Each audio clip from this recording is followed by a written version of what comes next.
Počúvaj, do tej Bratislavy by sme mohli zavolať Paliho, nech natočí taký vlog. Jaj, vidíš, dobre. Serus, volali ste? Jaj, serus. Serus. Ideme točiť? Poďme. Sleduješ epizódu Deň a noc Smoky. Bratislavská tržnica.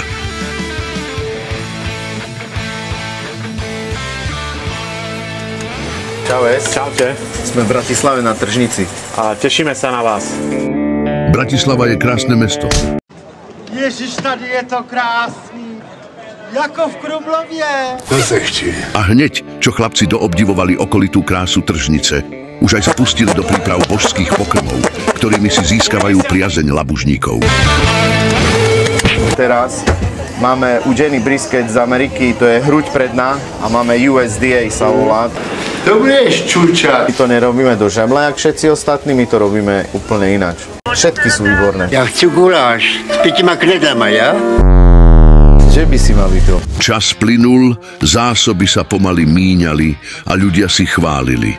Ukázal sa aj Markus G. a podľa overených zdrojov mu tiež chutnalo.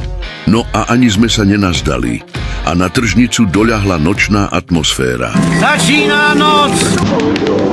Ľudia sa zabávali, jedli, pili a utrácali svoje zarobené peniaze za tú hoväziu slasť. Dopočul sa o tom aj interpret Adam Bros. A ten neváhal ani 100 sekundy, aby sa s bratom podelil o tento košický kulinársky skvost, ktorý sa im ušiel len tak. Nastal čas. Prišiel koniec dňa a ako Palko dílej, tak aj chlapci pomaly spakovali švestky a šli načerpať silu na nedeľňajší návrat domov. O pár hodín neskôr. Napádáme sa na Chodžovom námestí. Dulovom námestí, kde zbierame svoje posledné švestky a spomienky a ideme domov.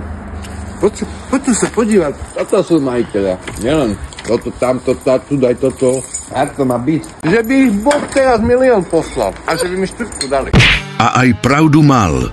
Veď aj sám, čo je Bratislava, ich v príspevku pochválil, že ako jedni z mála dokážu ošéfovať bravčove tak, aby z toho nebol len zožužlaný mop, čo máš hodený v kúpeľni.